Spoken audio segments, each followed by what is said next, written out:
مبشر Kazmi district reporter منڈی بہاؤدین کی report کے مطابق آج پھالیا شہر میں غزالی پل کے قریب بڑلب نہر سیلفی پوائنٹ کا باقاعدہ افتتاح اسسٹنٹ کمشنر پھالیا ساجد منیر کلیار اور chief officer municipal committee Phalia Irfan Ahmed Godal نے کر دیا۔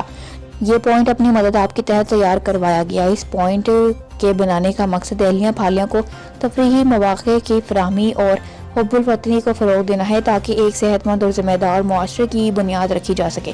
اس موقع پر تحصیل انتظامیہ اس کار خیر میں حصہ لینے والے تمام سرکاری و غیر سرکاری حضرات کی شکر گزار ہے۔ ہماری تمام لوگوں سے گزارش ہے کہ اس کو وزٹ کریں اور ہمارے اس کلین اینڈ گرین پھالیا کے نیک مقصد میں دستے بازو بنیں، چونکہ آپ کے تعاون کے بغیر یہ سفر ممکن نہ ہے۔ نوٹ: تمام احباب سے گزارش ہے کہ دوران وزٹ کرونا SOPs پر عمل درآمد کریں اور اس کی حفاظت کو یقینی بنائیں۔ آپ کے تعاون کا بے حد شکریہ۔